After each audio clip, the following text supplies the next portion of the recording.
Dober večer. Spoštovane dame in gospodje, ljubitelji jasne misli in močne besede, dragi prijatelji, dobrodošli, kot kaže, brez nevihtnih presenečenj. Nazadnje smo imeli eno tako majhno, rahlo ploho, točno 5 minut predno smo začeli. Lahko povem, da v Ljubljani je pred 1 uro deževalo, tako da imamo tukaj kar srečo. In pa seveda dobrodošli na nocojšnjem pogovornem večeru v okviru Goriških večerov tukaj v Tabri in pa seveda organizatorja Društvo Zapisi in pa Društvo Tabor nad Orenbergom. Današnji večer je tudi prvi v nizu 21 glasbenih večerov Tabor 2024. Če pobrskamo malo po bogatem opusu slovenske poezije in si sposodimo kakšen vers, bi lahko bil naslov nocojšnjega Goriškega večera tudi Apel podobo na ogled postavi. Doktor France Prešeren je v pesmi zapisal nekako takole. Apel podobo na ogled postavi, ker bolj resnico ljubi kakor hvalo, zad skrit vse vprek posluša, kaj zijalo, neumno, kaj umetni od nje pravi. Pred njo skopiti čevljarček se ustavi, ker ogleduje smolec obuvalo, Jermenov meni, da ima premalo. Kar on očita, koj apel popravi. Pesm ima še 2 kitici, ampak nocoj imamo srečo, ker obe omenjeni osebi v tej pesmi bosta združeni v eno osebo. In seveda tudi konec nocojšnjega večera bo precej lepši, kot je bil konec v Prešernovi pesmi. Za današnji sodobni svet, predvsem svet socialnih omrežij, je znano, vsi se na vse spoznajo oziroma spoznamo in da tudi vsi imamo oziroma imajo vsem svoje mnenje. Malo se povezujem na prejšnje 2 kitici. Prešeren je že pred davnimi leti, pravzaprav je že kar 200 let, imel tudi na to temo odgovor. Zapisal je takole. Lažnivi pratikarji, lažnivi zvezdogledi, vremena vsi preroki, le pojte rakem žvižgat. Na Goriških večerih seveda ne žvižgamo in se ne damo, zato se raje pogovarjamo z gosti, katerih beseda ima moči in težo. Predno pa naš nocojšnji gost podobo na ogled postavi, bo moški pevški zbor Orenberg zapel 2 pesmi. Fantje, izvolite. Vipavska dolina, najlepša si ti, nobene na svetu enake ti ni.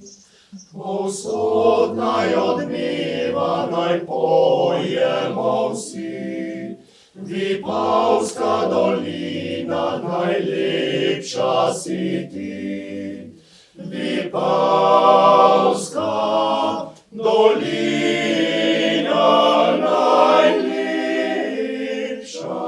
si ti. Vipavska dolina, najlepša si ti. Pozimi, poleti, ko sonce žari. Ko pijemo vince, ko klasje zori. Vipavska dolina, hvaležni smo ti. Vipavska dolina, najlepša si ti.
Hvala lepa moškemu pevskemu zboru Dornberg. Sedaj pa na oder vabim nocojšnjega gosta Andreja Kosiča in pa voditeljico pogovora Ani Saksida, prosim.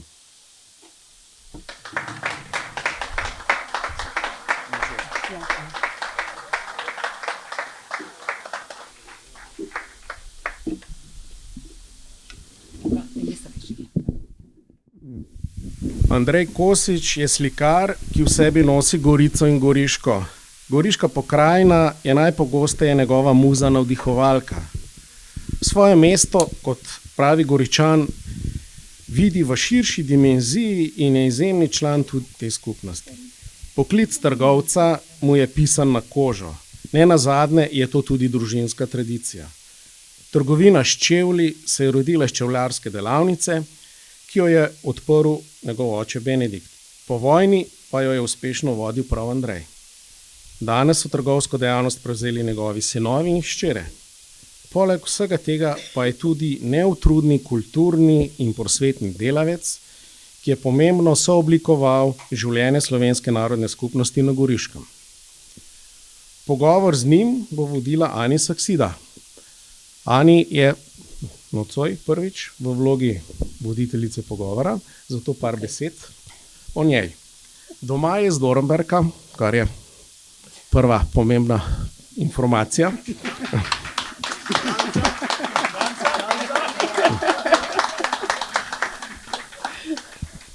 Žal pa že dolga leta živi v Gorici. Seveda na drugi strani to pomeni, da dobro pozna dogajanje na Goriškem in iz tega naslova je tudi najbolj prava oseba za nocojšnje vodenje tega pogovora.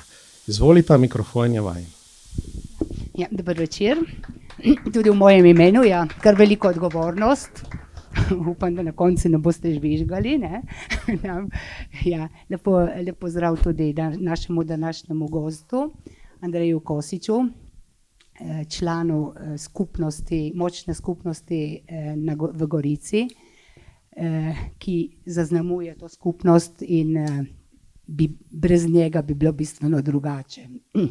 Zdaj, vaše življenje, gospod Kosič, se je začelo 20. septembra 1933. To pomeni, da ste lansko leto praznoval 90. letnico življenja in kar dobro zgledate, ne?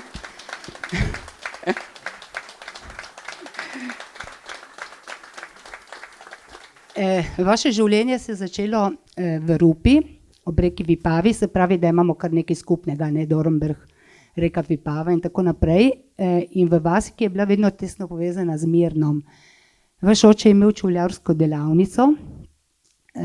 Vi ste prvo leto svojega življenja preživeli v Rupi, potem pa ste se preselili. Zanima me, kje se je vaš oče izučil te dejavnosti, kje se je pravzaprav začelo to? Najprej od moje strani lep pozdrav vsem. Sem zadovoljen, ker ste dosti prisotnih vas poznam in sem počaščen s tem, da vas vidim. Hvala lepa za vabilo, ki ga je poslal, ga je posredoval moj sin, ki ga je dal gospod kralj, vam tudi, ker ste praktično, da se je zgodilo, da sem jaz lahko danes tukaj.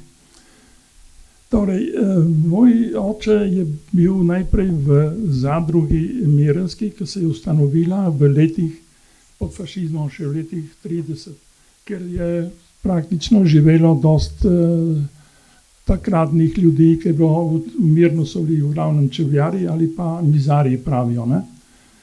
In seveda potem leta 31 se je zadruga zaprla, ker so jo fašisti praktično ukinili.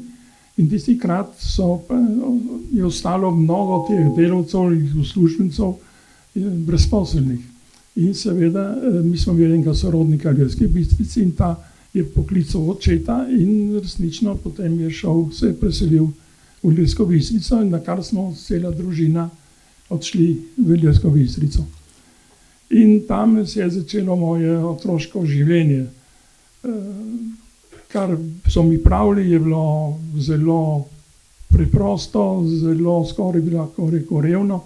Imam eno sliko, ko sem imel 1 leto prav v Ilirski Bistrici, sem slikan pod Belim križom, ko se je moja družina, oče in mama, sprehajali tam v bližini mesta. In torej tu je bilo začetek, no. Torej, živel ste v fašizmu, takrat je bil fašizem in tudi v Ilirski Bistrici ste do leta 1943 živel pod fašizmom. Potem, ja. Ja, torej praktično seveda svet je šel takoj naprej, mi smo zrasli, sem hodil v vrtec v Ilirski Bistrici, potem osnovno šolo, ki smo jo obiskovali v italijanskem jeziku. Do 4.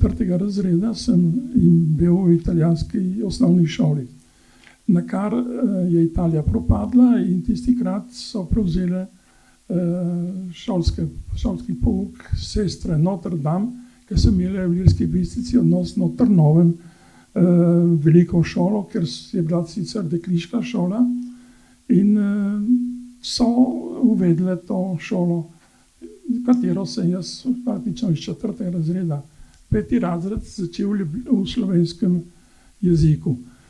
Seveda tistikrat je bil prvi zanimiv čas, ker smo praktično spremenili prav življenje, zato ker iz italijanske šole 4. razred priti v novo slovensko šolo, slovenskimi učitelji, to je bilo izredno, ne? To je bilo doživetje in tudi življenje posebno. Ne? In zanimivo so nas učile sestra, se spomnim, moja sestra 5. razreda je bila neka Mirjam iz Troha, iz Vipavske doline doma. In je bila zelo zavedna Slovenka, nas je učila v slovenskem duhu, pesmi in vse skupaj. Je bilo zanimivo, res v tistem času. Nakar 45. leta v maju so potem prišli partizani in ta šola, to ste nune, te sestre Notre Dame iz šol so jih izgnali, so šle v pralnico, so jih spravili in je začela nova šola pod novim vodstvom. Ne? In seveda jaz sem tam živel s tisto novo šolo od leta 45 do 47. Nekar 47. leta v septembru 15. Smo odpotovali iz Ilirske Bistrice. Sicer smo imeli dokumente, nismo bili kot begunci, temveč smo imeli dovoljenje, da iz cone B pod jugoslovansko upravo preidemo v cono A anglo-ameriške uprave in sicer na naš dom v Rupo, ker smo imeli v Rupi. Lahko vas ustavim en momentič, ki bi rada vas vprašala, recimo v Ilirski Bistrici, ko ste bili pod fašizmom, včasih so rekli, ja, so se mogli vpisati v fašistično stranko, ne, pod Italijo, ne. Zdaj, kar jaz vem, vaša družina tega ni naredila, razen prejemka, ne? Ne, moj oče je bil tudi ponosen, da ni bil fašist. Sicer so mogli dati, torej naš prejemek Kosič, so ga spremenili s tem, da je lahko dobil trgovsko dovoljenje in obrtniško, je bil Kosi. Smo imeli prejemek COSSI in to je trajalo do leta 1943, potem smo avtomatično prišli spet na Kosične. Torej, to je bilo zanimivo, zato ker tudi to način, ko smo tu mogli hoditi na ta razna adunata fašistična, smo bili precej v ulici, ker v glavnem doma smo bili precej jasni, smo bili Slovenci, katoličani in proti fašizmu absolutno. Ne?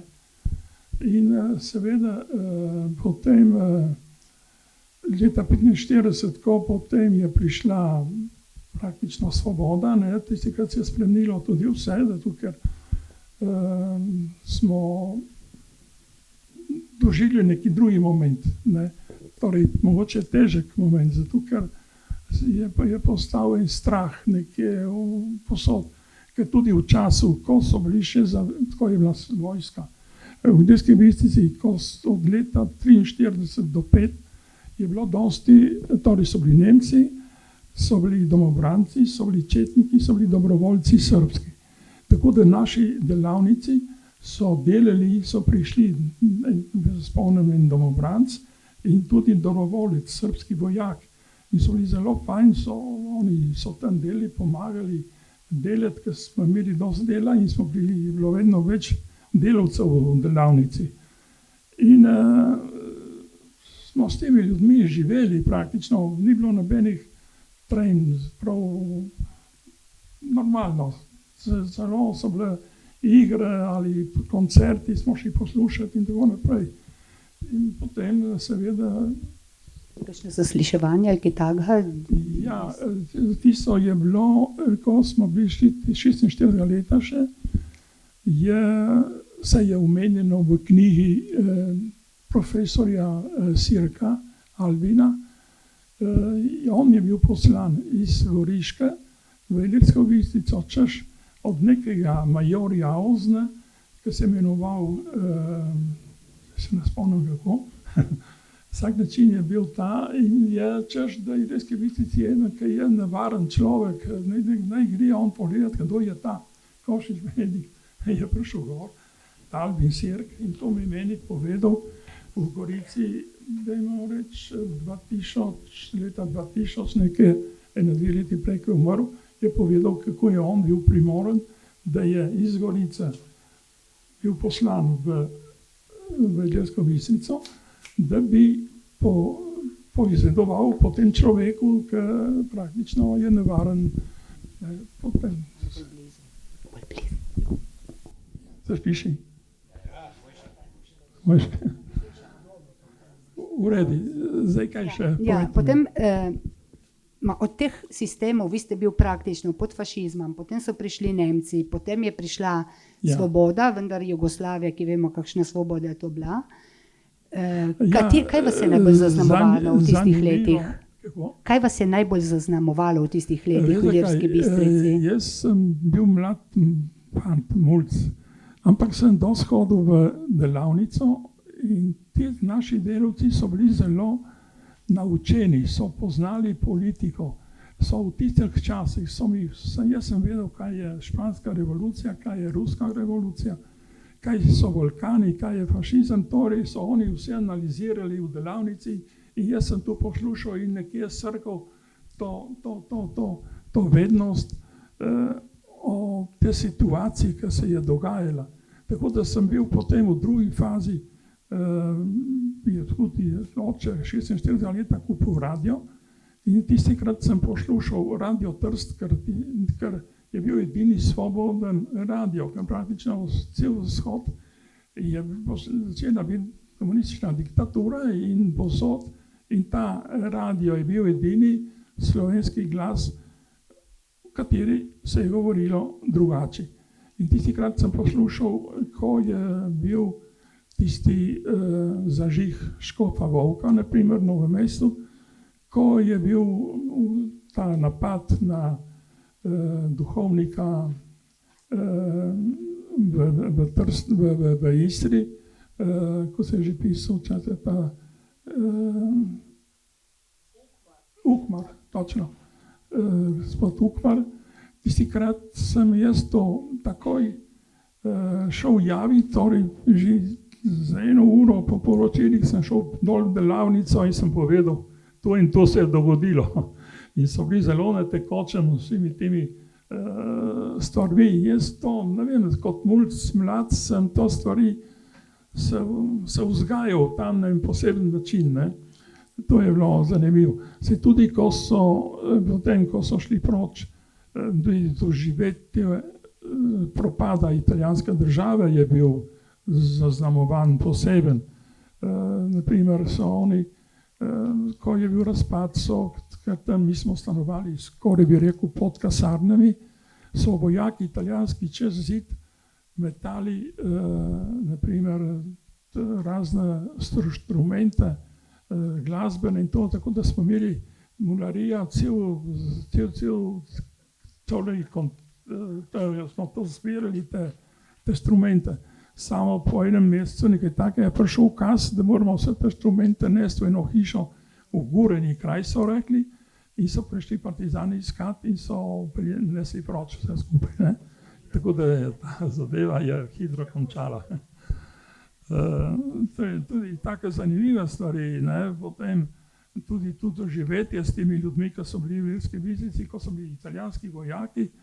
Tisti krat smo nekje, oni so hodili s temi bandami in prihajali tečete v mesto, išli na plac koncerte in mularija, seveda smo bili zmeraj okrog, ne?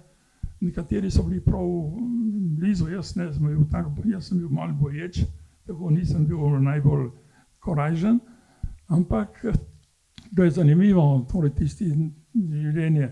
In potem, ko so bili tudi Nemci ali to, nismo imeli nekega strahu, celo smo hodili na plac, naprimer so prežgali vasi okrog, ne, po Brkinih, potem so prišli v mesto, se ustavili na trgu in mi mularija smo šli tam med tanke, ne.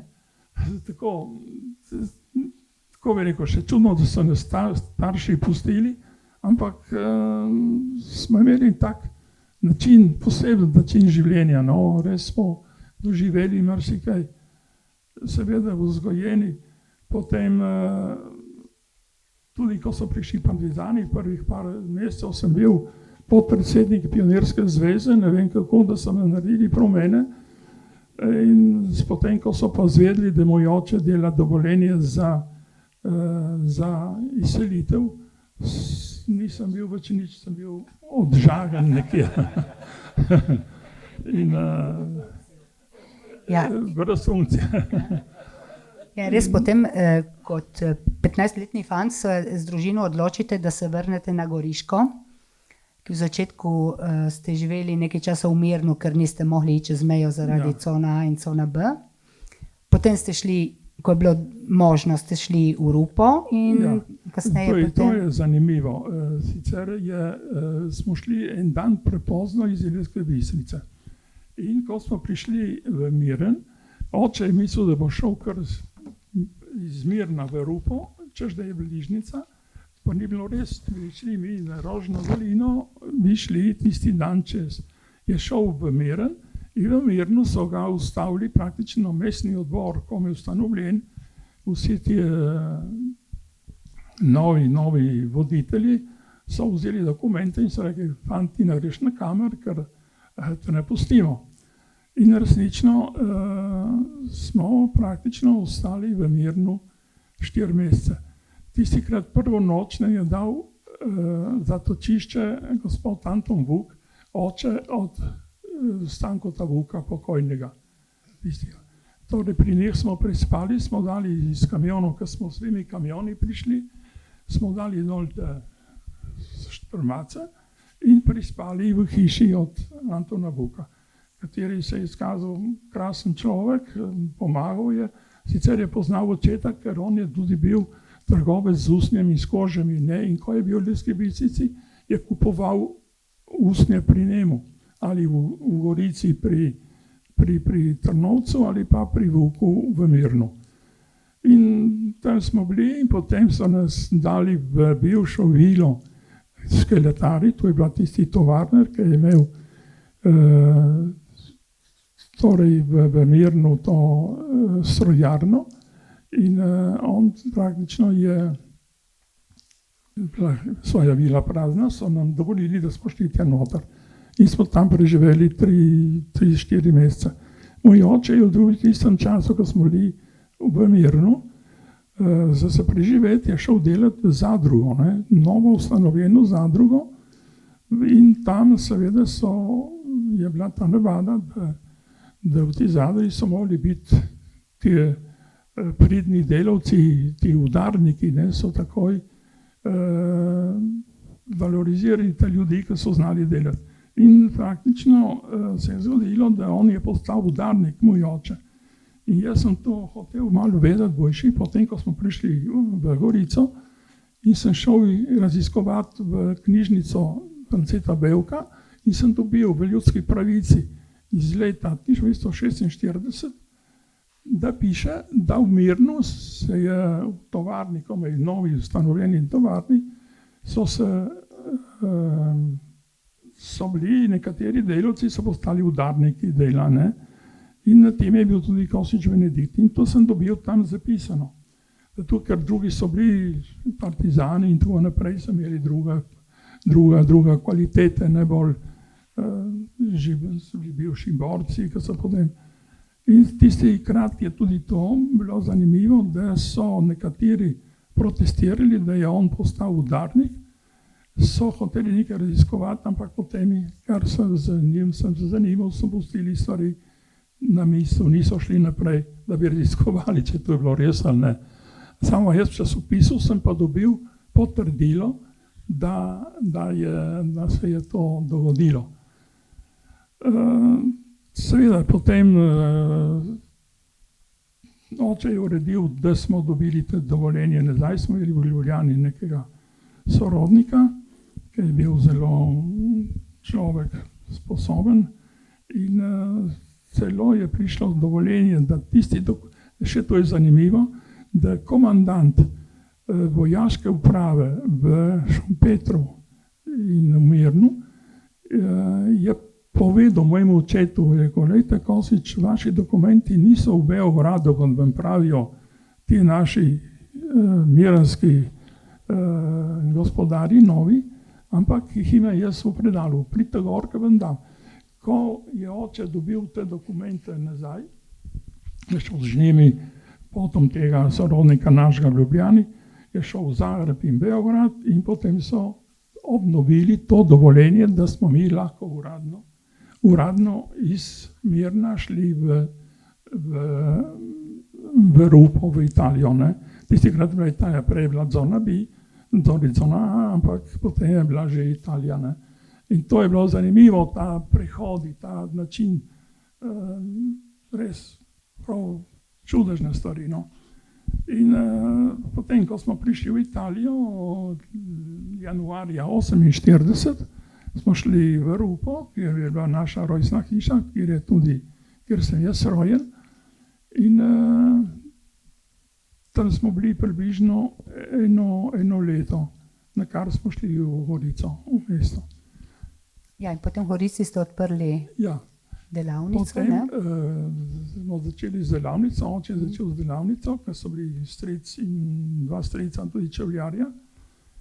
Ampak je rekel, kaj si prišel delati zdaj, smo tukaj vsi brezposelni v Rupi, tu govorim že, ko smo prišli v Italijo. Ne? In potem je oče tako bil zelo, zelo zanimiv, je znal, da je imel sicer kredit, naj si bo v Italiji, v Modeni in pa v Gorici. In so mu dali blago na kredit. S tem blagem, oni so napravili vzorce, napravili 25-30 vzorcev čevljev, sandalov in to, in s temi iz Gorice, odnosno prvič iz Rupe, smo šli v Tržič, tistekrat sem šel jaz z očetom. Smo šli, je bila še cesta iz Devetakov gor proti, je bila še neasfaltirana. In smo šli s temi kovčki, znotri blagom. Se je predstavil to tovarne, dve tovarne, Solva in Olifičev v Tržiču. In so rekli, tukaj so čevlji, mi bomo to lahko naredili v 2 mesecih. In so sprejeli, ker v vseh tovarnah so bile neke vrste komisione interna, notranja, torej sindikalna združenja, nekaj takega, ki je skrbelo za delavce. In so sprejeli to ponudbo, da je oče vzel tem delavcem torej mere od čevljev, tekom 2-3 mesecev so bili vsi ti čevlji pripravljeni in to je par let, smo praktično delali na debelo, torej praktično delavci, ki so bili brezposelni v Rupi in Peči in tam okrog, so imeli vsi delo. Ne? Torej je bilo napravljeno, to v tem slučaju pomeni, da je bil oče zelo iznajdljiv in priden in je res izredno, no? Za tisti čas. In potem smo nekaj let nosili to zadevo dol v Tržič, mi smo nesli, so nam plačali, ne, in je šlo v redu. In potem je začela trgovina v Raštelu, najprej z delavnico, ampak potem je bila delavnica opuščena.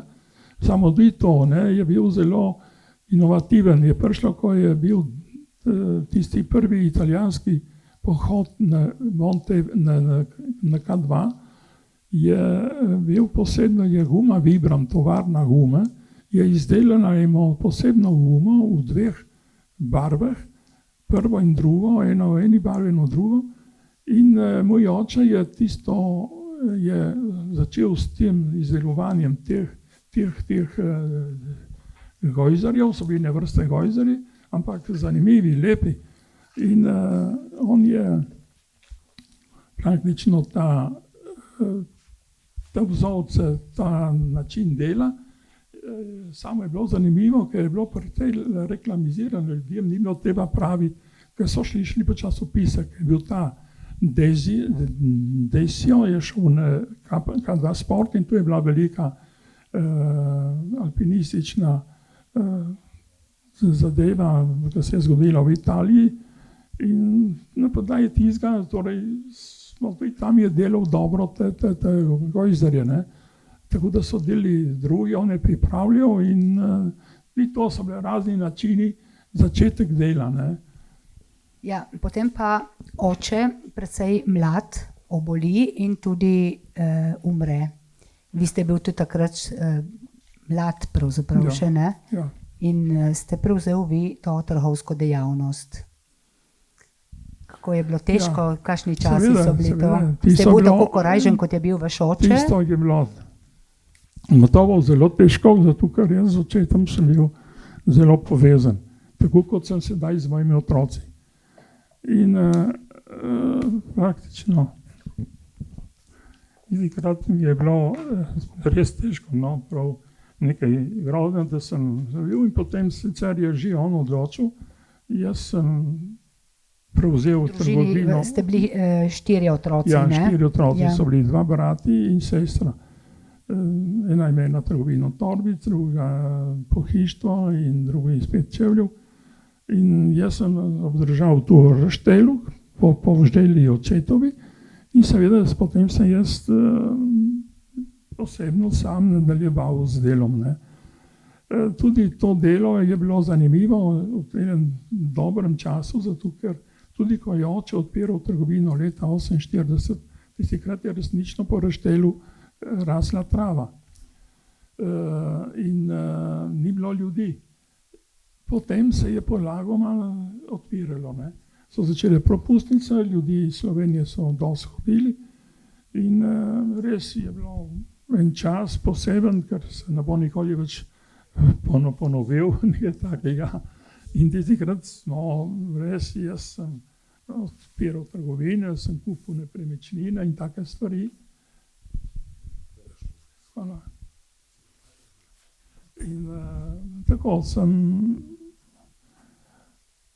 marsikaj napravil. Zdaj ne vem, kaj bi jaz mogel praviti, kaj sem napravil. Ogromnega.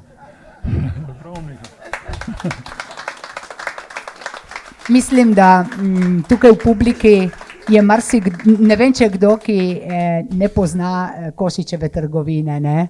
Tako da ste znan res v tej vasi zelo po vaši dejavnosti trgovski. Ja, je zanimivo, ker smo se vključili posod.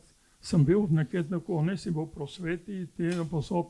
Prvi na Piacuto smo hodili, kamor so zdaj obnovili, pri katoliškem domu, ja, to bo potem. Ja, zdaj mene zanima še ena druga stvar. Torej se vrnete v Gorico v tistih časih, ko je bila železna zavesa. Marsikajšen je zbežal z Jugoslavije v Italijo in se v Jugoslavijo ni smel več vrniti. Kako ste vi imeli kaj stikov s temi ljudmi? Recimo en stik, vem, ker imate tudi z domačinom, prav s Tabrcem, ne, Jožetom Pepčem Betenim, ne? Jože Čotar, ne, eden je od tistih, zdaj sicer jaz ne vem točno, zakaj je on bil v Gorici, ma so bili pa nekateri tudi, ki ste imeli kaj stikov tudi z njimi, tako? Seveda, vsi, v glavnem smo se precej srečevali, ne, zato ker, kaj bi rekel, ne vem, malo kot klientela, kot trgovati, tudi drugači, ne, ti stiki, je bilo ogromnih ljudi, ki so prišli, ki so ostali potem v Gorici. Naprimer tudi, kot ste imenovala Čotarja, ne? On je se spomnim, smo bili še mladi mulci, leta 49-50, on je nekje igral na harmoniji tam v eni hiši pri Svetem Roku in smo in par mulcev hodili tja hvajem, ne? In to se je dogajalo, dosti takih stvari. Potem so bili nekateri, ki so se zgubili, so bili, kako bi rekel, je zelo težko zdaj, da bi se spomnil, se jih spomnim dosti teh obrazov ljudi, ki so živeli, ker potem se eni so umrli, drugi so šli proč, eni so šli v, jaz se spomnim družino, ker potem so se izselili v Kalifornijo, so bili fantje naših let, smo se srečevali in potem še to, kar si je res, ko smo prišli v Gorico, je bilo problem, jaz sem hodil v tretjo strokovno najprej. In tam je začelo, prav tam smo spoznali Kranerja kot profesorja in tam se, to je bilo leta, ne vem kaj je, 49, 50. In kako bi rekel, smo precej, naprimer tudi jaz sem prejemal, če gledamo, razne knjige z Argentine, tako da sem vedel dosti stvari o Sloveniji, o Jugoslaviji, še leta 50, 52, jaz imam knjige, ki sploh niso smele priti v Jugoslavijo. Ne. Jih imate še? Ja, jih imam še, ja. In so bili ljudje zaprti zaradi tistih knjig, to je bil Drago Jančar, naprimer, tisto knjigo, jaz jo imam doma, naprimer, ki je on prinesel, za katero je bil potem eno leto zaprt. In tega je bilo zanimiv način na vse, ne, smo se opredelili, ko bi rekel, za krščanstvo, demokracijo in za svobodo, ne, in smo tam delili, dokler je bil moj oče in potem sem jaz nadaljeval in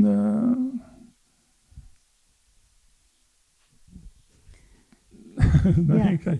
Ja, dobro. Tako, torej z tega strahovskega vidika smo nekaj izvedeli, zdaj bomo malo šli na eno drugo temo in ne vem, če vsi vejo, da gospod Kosič je tudi slikar. Je slikar, ki nosi Gorico v sebi, je slikar, ki nosi okolico, ki nosi Brda, ki nosi Kras, ki nosi našo prelepo Vipavsko dolino. Kje dobivate navdih? Jaz bom vprašala za Vipavsko dolino.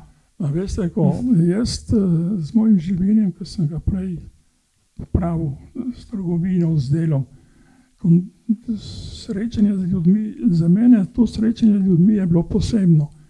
Ni bilo s tem, da zaslužiš, ampak več kot drugo ta stik, ta spoštovanje, obojestransko spoštovanje in zaupanje. V tem se mi zdi, da je, ker tudi danes je to velja in sem zadovoljen, da tudi moji otroci imajo to princip dela, da so pošteni, dobri in spoštljivi do sočloveka.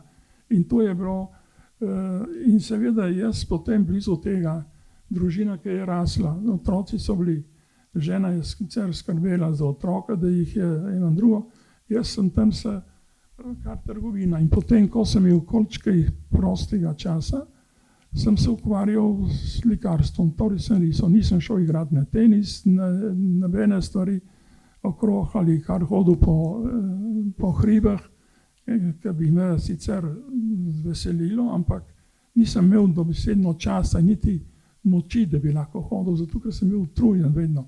In sem se usedel in sem risal, kot sem imel čas, sem risal. Tudi ko smo imeli del dela, in se spomnim, tudi moji otroci, sinova, sta prišla z mano v gor na vrh, kjer sem imel atelje, ker sem delal z oljem, in tam smo paskali jaz in potem še oni. Imam še zdaj platna, s katera. Kdaj ste začel slikati? Je to že z majhnega? Slikati sem začel že v začetku, že majhnega.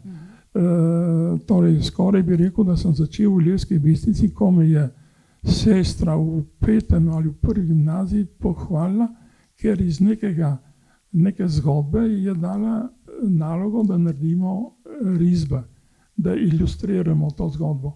In tistikrat sem jaz ilustriral to zgodbo in sem bil pohvaljen, da je zelo dobra, in tistikrat sem nekje dobil nek tak navdih, elan, da lahko to delam, da sem zmožen. In druga zadeva zanimiva je, da v Gorici je obstajalo eno združenje umetnikov, slikarjev, v kateri so bili v glavnem sami profesori in res dobri umetniki, Italijani, Gianandrea, Monaj, Raul Cenizi, ki je bil Torčin Slovenko, dosti od njih, in sem jaz prišel ta skup, da so me sprijeli, da sem jaz postal član tega združenja. In s tem združenjem sem jaz začel prve skupne razstave delati, skupinske, so jih naredili v Gradiški, v Karminu in tako naprej.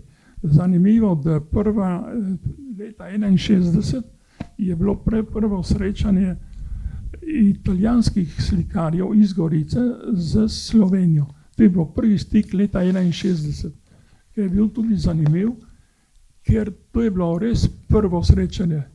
Ni bilo,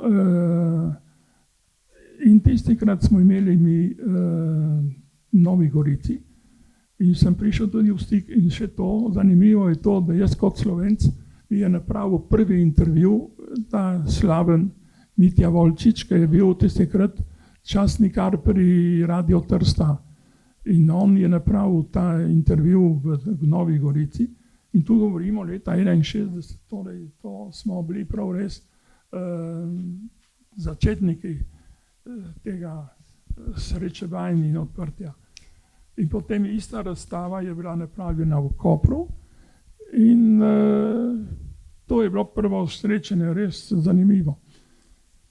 Ja, ko ste pa nekje razstavljali, mislim, da v Ljubljani, tudi precej v letih 60, ste prišli v stik s slovenskim oktetom, povabili ste ga v Gorico, in sicer v katoliški dom. To je bilo nenavadno, ker je bilo treba priti preko teh slovenskih kulturnih društev. To je zanimivo, da tistikrat sem bil podpredsednik Zveze katoliške prosvete, in to je v času, ko je bila odprta katoliški dom. Govorimo leta 62, nekaj takega. In tistikrat jaz sem se sprijateljeval prav na podlagi te razstave, ki sem jo napravil v Novi Gorici, s predsednikom prosvetnih društev v Novi Gorici. In smo prišli precej v stik in sem rekel, poslušajte, bi se dalo slovenski oktet prepeljati v Gorico. In rekel, ja, gremo en dan v Ljubljano, in sem res jaz in ta dotični gospod, ki je bil tajnik te prosvete, smo šli gor z hotetu, smo govorili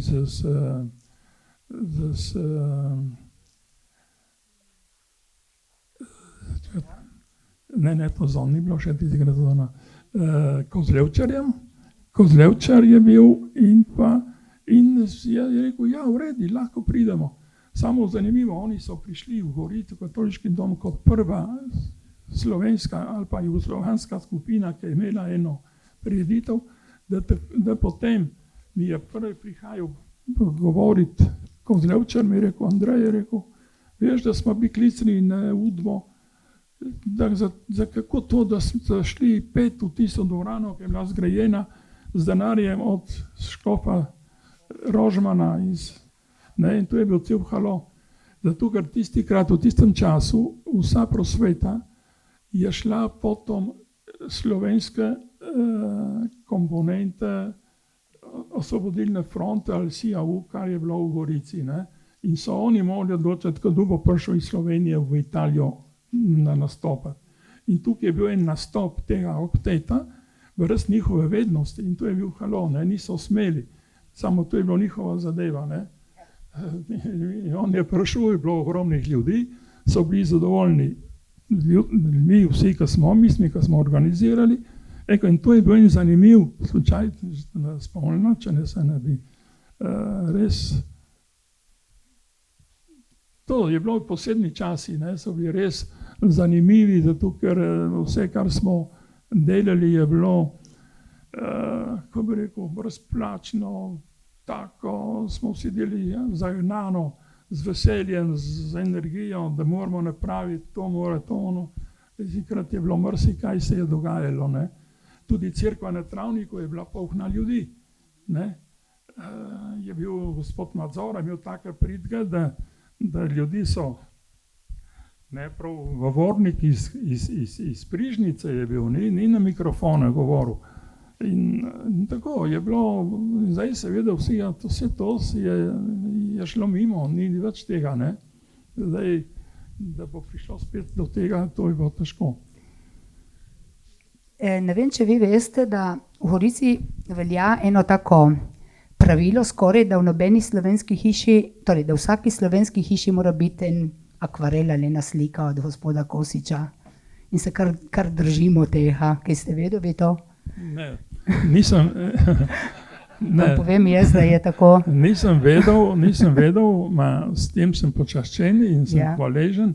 In sem hvaležen, zato ker resnično imam res dosti slik, ker sem delal vsak dan, tudi ko sem bil truden in delal, sem šel samo nekaj napraviti, majhen akvarel ali kakšno zadevo, vse so stvari, ne vem, če bo kakšenkrat prišle upoštevane, ampak sem dosti delal, no, res, ali smo šli z družino na izlet, dosti gor po Brkinih, v Ilirsko Bistrico, pa smo videli celo Slovenijo, ampak vsa čas smo šli, na primer, ko smo stanovali na Travniku, 25 let, smo šli k maši ob 9. uri na Travnik in potem smo šli, se naložili v avto in smo šli gor po Sloveniji, ne.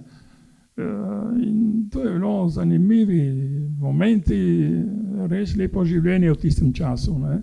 Ker potem se je vse spremenilo in zdaj, hvala Bogu, sem star postal, ampak ni več tako, ne. Je drugače. Torej, bili ste pa tudi nagrajeni za vaša dela slikarska, marsikakšno nagrado ste dobili. Recimo, katera vam je največ pomenila? Veste, kaj je zanimiva, kar sem bil počaščen in tudi sem videl, ko je papež Janez II. Vojtila prišel, da je bil papež, torej je postal papež. Drugo leto so eno združenje italijanskih slikarjev organiziralo v Krakovu eno veliko razstavo. In sem dobil tudi jaz vabilo za to razstavo. In jaz sem tistikrat narisal patra Kolbeja, ne, mučenika, ki je dal življenje za bližnjega. In seveda vsi ostali so slikali Marijo, Jezusa in znače stvari. Jaz sem napravil tega patra Kolbeja praktično v taborišču z nekimi žicami okrog. In sem dobil nagrado, zato ker drugi niso niti vedeli, kaj je patra Kolbe. Jaz tistikrat sem že poznal, ker sem sledil tem stvarem, da sem bil na tekočem. In sem bil, kot tisto mi je bilo najbolj, sem bil zadovoljen. In potem druge reči, za akvarele, razne, precej, no, se ne spomnim, imam zapisano, samo zdaj nima smisla. Ste pa tudi zelo sodelovali umetniki za Karitas, ne, na Sinjem vrhu. To zmeraj, od začetka sem zmeraj tudi, če nisem sodeloval fizično, ampak sem vedno daroval akvarel, slike, olje, karkoli, tako da je bilo tudi prodano in seveda tisti denar je šlo v dobrodelne namene, pač po namenu, kot je bilo odločeno od odbora. In to seveda tudi drugi slučaj, zdaj ne bi se hotel hvaliti, ko je katoliška knjigarna bila zgrajena, obnovljena, so tudi organizirali eno razstavo in sem dal jaz vse slike, sem daroval gratis in vsa tisti izkupiček je šlo za katoliško knjigarno. Ne. Torej nisem nič, kar je bilo denarja, je šlo vse v tisto. Ne. In tisto sem dal večkrat za druge stvari. S tem se ne bi hotel nekaj to. Ja. Je ta del tudi, ljudje so prišli, so kupili, niso meni dali denar, ampak tam do odboru in...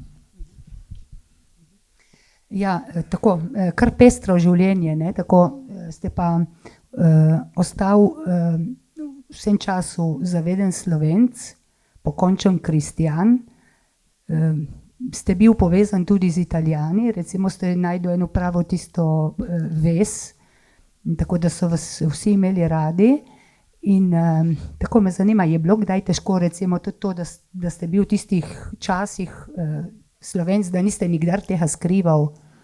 Ne, torej zanimivo je tudi to. V naši trgovini smo vedno govorili slovensko, ampak smo imeli dost klientov, Italijanov, tudi naprimer razni župani. En župan, ki je bil smatran desničar, ampak je hodil do zadnjega, ki je umrl, zdaj ta zadnji, zdaj sem spomnim preimka, ampak je hodil, smo zmeraj se razgovorili in je bilo ogromnih, naprimer, res dosti ljudi, ki so hodili trvijo. Kaj se tiče pa iz Jugoslavije, tudi so hodili, zato ker tistikrat se nismo izpostavili, praktično so prišli, ker je bila trgovina dobra postrežba in upam, da smo zmeraj tudi dobro blago dali tistim, sicer pri čevljih se zgodi tudi kakšna napaka, ampak smo jih zmeraj popravili. In seveda je bilo zanimivo, zato ker so me spraševali, zakaj ne kandidirate na slovenski. Nisem hotel, sem bil angažiran, posebno v katoliških organizacijah, absolutno.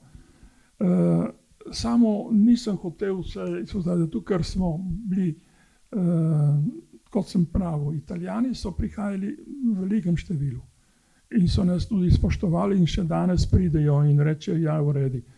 In iz Slovenije pa sploh smo imeli krasne ljudi, gledajte, od predsednika Akademije znanosti, dr. Bernik, tu so bili oni, svoja žena, naši klienti, pa razni zdravniki, primarji, razni iz Ljubljane, z onkološkega oddelka, pa tudi Šumpetra, naprimer, to so bili resnično, pa torej slovenski oktet, pa drugi pevci iz Slovenije. Res zanimivo, imam lepe, ali pa naprimer dr. Zadnikar mi je prišel zmeraj, ki je napravil več knjig, ki je opisal vse znamenje na Primorskem po Sloveniji in tako. To je bil tudi prihajal, ali pa Marko Vuk, naprimer. On je prišel vsak teden k meni, mi je povedal, veš, to smo naredili, to bo, uno je bilo, pa je to jezilo, pa uno, pa je dosti pisal o meni, tudi v Novem listu, še v svojih časih, ko je existiral Novi list, ker so bile tudi zanimive stvari z Novim listom pri nas, je bil to, da je bil Novi list, katoliški glas, v enem smislu Novi list je nekje bil smatran, češ, da je bil urinjen v zamejstvo od strani iz Jugoslavije, naprimer, ne. In to potem se je vse umirilo in je se poleglo, ne, ampak je bilo pač tistikrat. In naprimer so sestre razne, nune, delali za patronato skolastiko, naprimer so prihajali vsi, mogoče smo nekaj let formirali otroke, ki niso imeli zadosti finančnih sredstev, ker so bile družine, tako so bili organizacija patronato skolastiko in je bil tudi zelo fajn ta človek, ta predsednik je bil tudi en bivši, mojega očeta zelo cenil, ker je bil moj oče granatere kot vojak v Italiji in tam je bil tudi granatere, tako da so bili pokončni visoki ljudje in je rekel, zdaj, ko sem hodil jaz k njemu kasirati denar in tako in oni so dali ta bone, da so klienti prihajali s tem bonom, so prijeli čevlje za otroka, za dijaka in potem smo inkasirali. Ne, taka stvari je bilo ogromnega teh. Zdaj bomo spet malo obrnili, tudi mi dva se bova obrnila nazaj, ker bomo videli en kratek video. Ta video je nastal, ko ste lansko leto dobil Humarjevo nagrado. To je nagrada, ki se podeljuje v zamejstvu posameznikom za določene zasluge, ki so jih naredili v svojem življenju. Ta video je original, traja 35 minut, vendar smo ga skrajšali na 10 minut, zato ker zaradi časa. Jaz bi rada vseeno povedala motivacijo, zakaj ste dobili to nagrado. Bom skrajšala, zato ker če ne je spet predolgo. Torej je Goriški Slovenec, ki svojo prisotnostjo zaznamuje naš prostor, svojo edinstveno osebnostjo, spoštljivostjo, odprtostjo, zmernim značajem je prispeval k sožitju v mestu v desetletjih po vojni. S trgovino, umetnostjo, znanjem in značajem je utrl pot tudi v italijanske kroge. Svojo neomajno narodnostno zavednostjo izkazuje širom po svetu našo pripadnost in lepoto naših krajev. Je zvest soustvarjalec našega kulturnega prostora. Je podpornik naših prosvetnih in športnih organizacij. Leta 1959 ste bil v ustanovnem odboru, ko se je ustanavljalo Zveza slovenske katoliške prosvete. Ta je zelo aktivna še danes. Potem ste bil tudi zgodovinski sponzor športnega društva Olimpija. Ste z bistvenim finančnim zalogajem prispeval k začetku gradnje telovadnice odbojkarskega društva. To je telovadnica, ki je ob kulturnem centru Lojze Bratuš. In še marsikaj, ne? To le na kratko. Zdaj prepustimo video, da vidimo 10 minut in potem lahko nadaljujemo ali pa s vprašanji ali pa tudi lahko še kaj poklepetamo, prosim. Moj oče je bil iz Rupe, mama pa je živela čez Vipavo v Mirnu, samo v južnem delu Mirna. Rojen sem bil 33 leta v Rupi, na kar se je moj oče preselil v Ilirsko Bistrico, ker je gor odprl delavnico, čevljarsko delavnico in naknadno trgovino. To se je zgodilo, ko je tovarna, odnosno zadruga čevljarska v Mirnu propadla, odnosno je bila zaprta od strani oblasti, takratnih fašističnih, in seveda vse tisti ljudje, ki so tam delali, so bili brezposelni postali. In zaradi tega je šel oče v Ilirsko Bistrico. Zadeva je bila to, da v Ilirski Bistrici je bila tudi zanimivo delovanje mojega očeta, ker je bila delavnica in trgovina.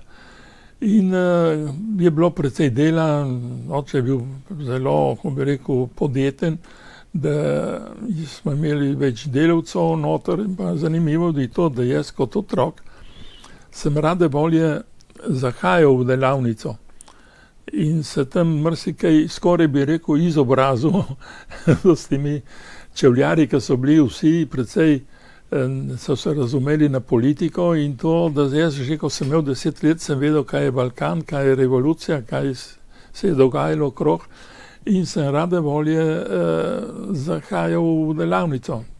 Tudi kakšenkrat sem prav dal jaz ključe, da so odprli.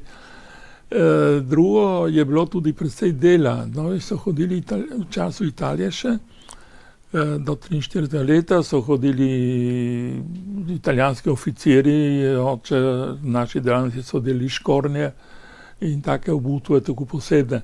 Ali pa so hodili kmetje iz okoliških vasi, ti so tudi rabili obutev in zanimivo je, da potem v času vojne v zamenjavo za obutev in delo so nam prinesli hrano, naprimer maslo, mleko, jabolka, vsega, tako da hvala Bogu nismo občutili nobene lakote v tistem času. Ne.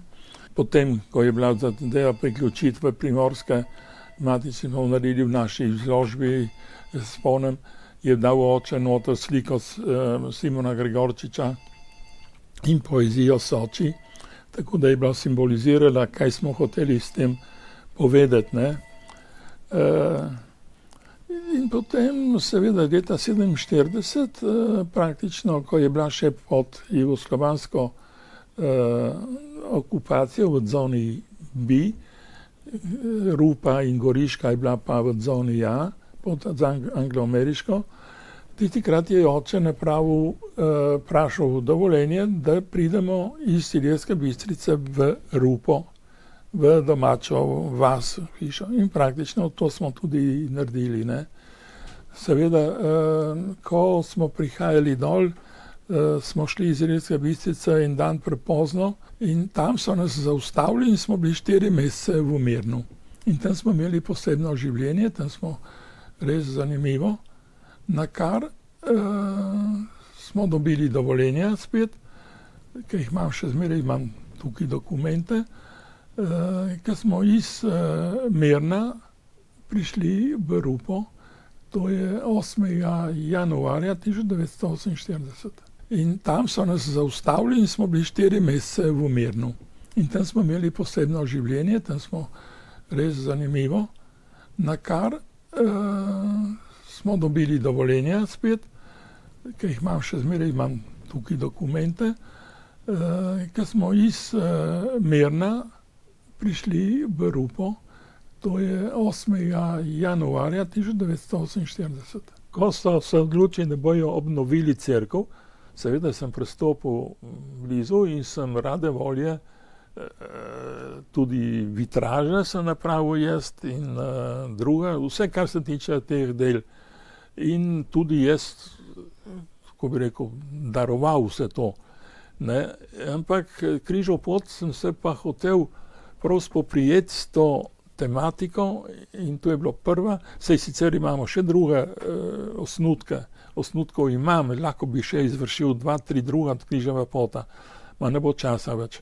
Sem zadovoljen, da sem napravil, se mi zdi, da sem s tem zadostil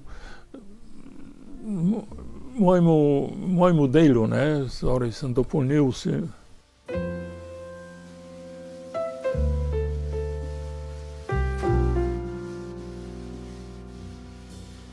Smo prišli v Gorico, ko je bila še anglo-ameriška, tam sem videl po korzu te džipe ameriške. Mi je vse naredilo en tak poseben vtis.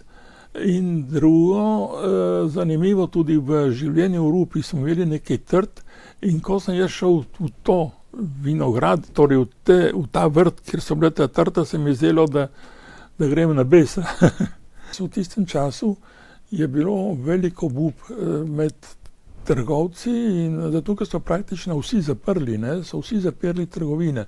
Nekatere trgovine so imele razprodajne akcije, da so zvočniki, so bile v 2 krajah, eden od Čevljev, potem gor više v Raštelju, tu se spomnim, ko so razprodajali blago, ker seveda v tistem trenutku Gorica ni bila več Gorica, ne, se je bilo popolnoma in zaprto, seveda vsi so rekli, kaj je prišel delati ta, zdaj je odprl novo trgovino, so se čudili, ne.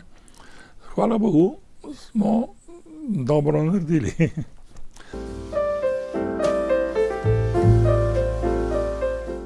Je vedno bilo dosti ljudi in, ko bi rekel, raznih profesorjev, politikov, Slovencev. Kar mi je znano, in to je zanimivo, da tistikrat je ta kavarna bila na enem posebnem imenu imela, ker italijanska policija tja nismo imeli iti noter, ne. Ker tam je bilo neke vrste gnezdo, kjer so se prihajali Slovenci, samo zanimivo, da so prihajali Slovenci rdeči, beli in ne vem še kakšni. In tudi zanimivo, da on je imel dosti časopisov na razpolago, ne. Tako da res tisti, ki je šel v kavarno Bratuž, je bil ena posebni ljudje, tudi vsi profesori, ki so hodili, ki so učili na šole, so bili tam klienti cele dneve, naprimer. Kar se spomnim, je bila zadeva, da takrat so obstajala 3 društva. Najprej se je ustanovilo v Gorici, Slovensko prosvetno društvo Lojze Bratuš v Gorici, potem v Števerjanu in potem smo ustanovili v Pevmi Slovensko prosvetno društvo Jože Abram v Pevmi. In tam sem jaz postal predsednik tistega društva. Pa posod se je nekaj dogajalo. In ni bilo organizirano. Torej se je ustanovimo Zvezo katoliške prosvete in resnični se je bila ustanovljena, v kateri je tudi predsedoval Mirko Filej v začetku. Torej Filej, Viktor Prašnik, Humar Kazimir, Piščanec, Zora Piščanec, Lojzka Bratuš ali Soja Mamades, Andrej Bratuš, sem gotov. Sem bil jaz in takrat je bilo res zanimiva številka 18, tam je bilo Katoliški glas, je bila tiskarna Budin, je bila dvorana, tam so bila prva Cecilijanke, samo je bila dvoranca polhna, to ni bilo, sploh je šlo komaj 10% ljudi noter, ne. To so bili prav prvi zametki, zanimivo, torej dobro je delovalo društvo Gorica, tudi v Pevmi, dokler sem jaz v tistem času, smo kar dobro delovali.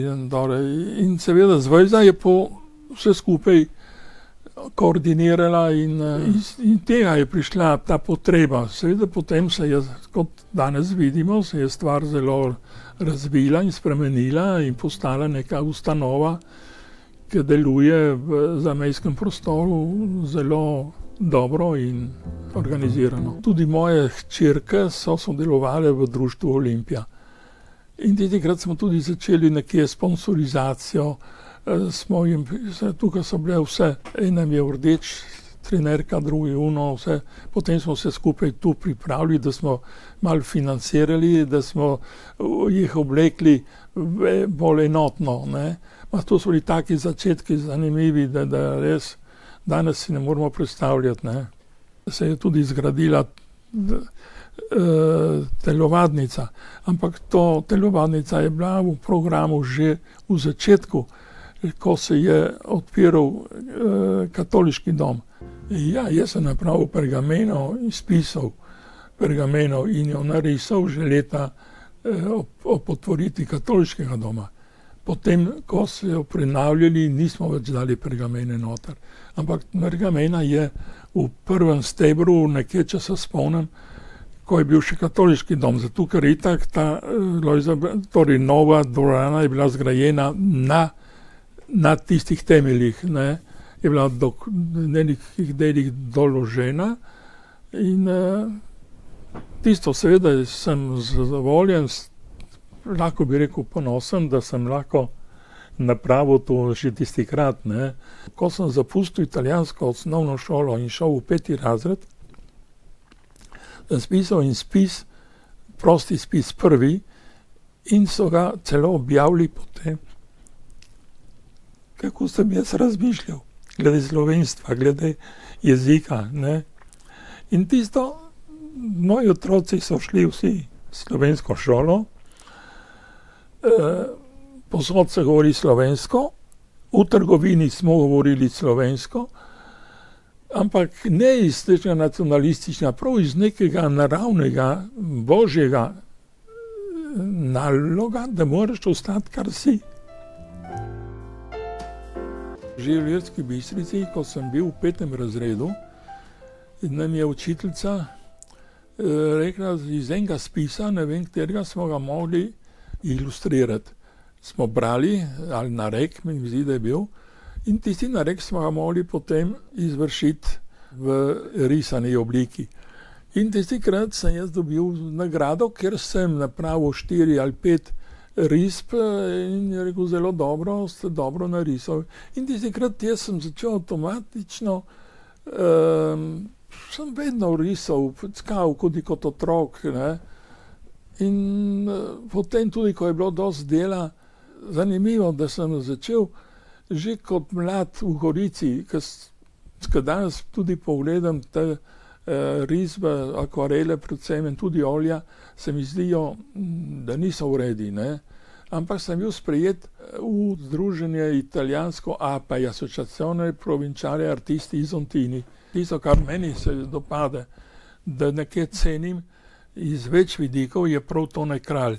Ma zakaj? Zato, ker sem ga spoznal že ob svojem življenju. Sem ga obiskoval v Ljubljani, Kostanjevici na Krki, v Miranskem gradu. In on mi je ostal najbolj v spominu kot neka osebnost, ne si bo kot človeka, kaj je risal, kaj je hotel v svojem deli povedati, ne, kar se danes vidi. Ne. Če bi še enkrat živel, bi drugače se obnašal. Ne. Tudi napram otrokom, ker mislim, da sem vse prav napravil. Tudi napram v mojem delu trgovskem. Če bi zdaj pomislim, imam prav analize, da če bi jaz nekatere stvari opustil, bi bilo boljše. Ne? In to, v tem je imeti tisti razum, da se znaš ustaviti in izbrati pravo pot. Ne? V tem je umetnost največja. Ne?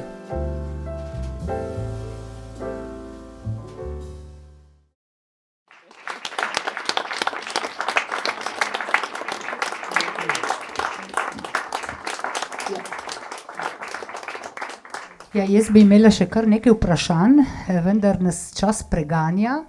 Mogoče bi izpostavila, recimo, samo to bi še povedala, ne, kako se gospod Košič po maši, ki gre vsako nedeljo v maši Svetemu Ivanu, kako se tistim 30-40 let mlajšim se rad pridruži na kavi, ne, tako radi vedno kaj podebatiramo, kaj poklepetamo.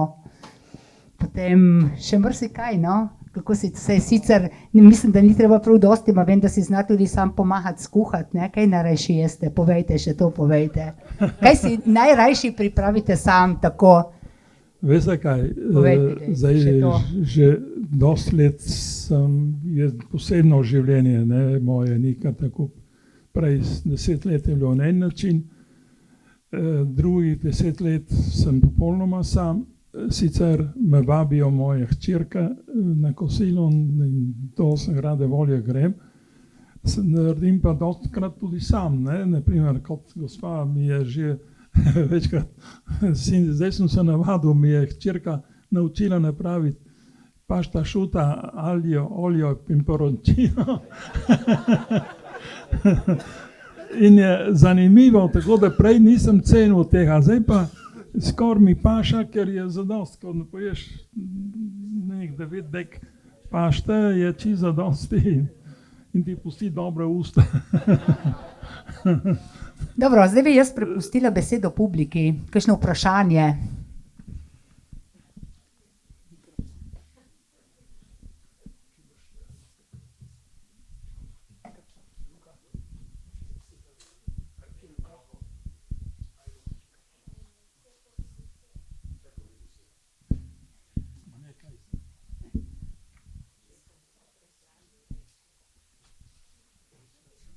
Smo povedali dovolj, kaj rečete?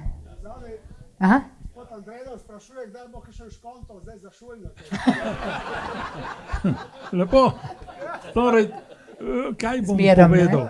Zdaj bom jaz to povedal mojim otrokom, da vsi tisti, ki ste bili tukaj, da morate dobiti škonto, ko pridete.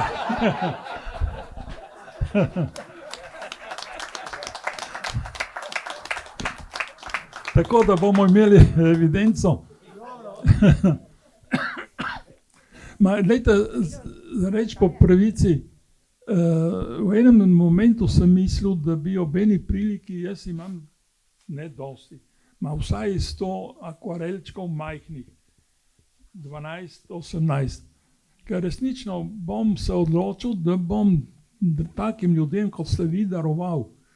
Povabimo drugo leto še enkrat, ne? Družba, da bom rade volje leta, da mi ostane blizu našega srečanja, za katero sem vam hvaležen in res hvaležen, torej tisti, ki ste to organizirali.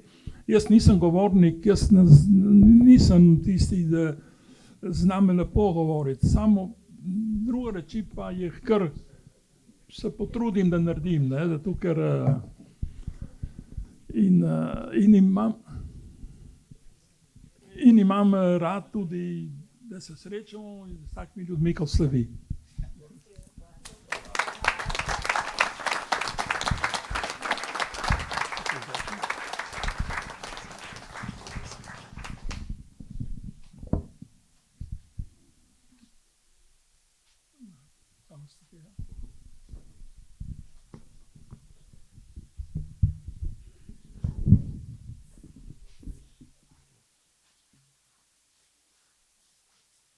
Kako že rečejo, pomagaj si sam, ne? In Bog ti bo pomagal. Spoštovani, hvala lepa obema, res za prijeten pogovor, prijeten večer.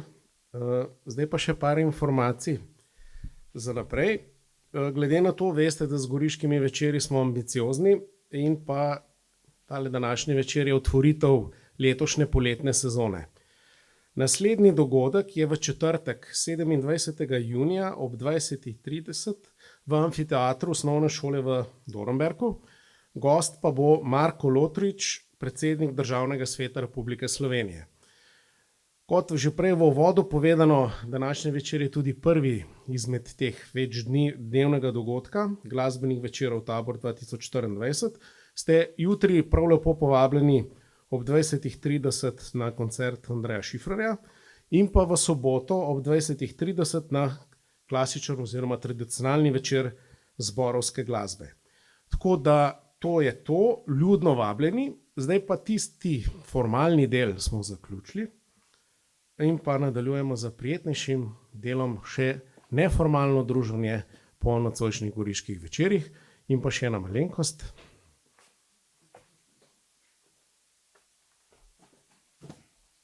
Ja, najprej bi rekel, gospod Andrej, najlepša hvala za ta čudovit večer. Zgodovinski lahko rečemo, malo je takih ljudi, klenih Slovencev in vsem spoštovanjem še enkrat hvala.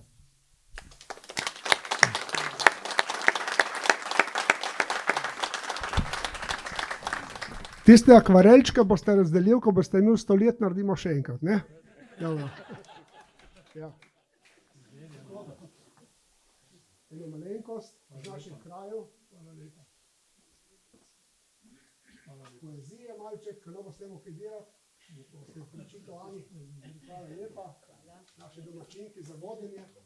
Hvala lepa. In kaj naj rečem na koncu? Še malo reklame naredimo, ali kaj? Ne? Ja, malo reklame bo rekel tako, ko rečejo, jaz sem kupil šuljne. Kje si jih kupil? V Masu. Se je moje mesec puščajo. Je rekel, oni beže kupiti Kosiču, je rekel, ne?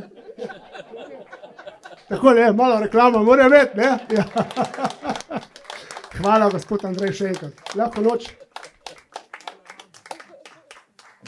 Hvala lepa, lahko noč in srečno do prihodnjič.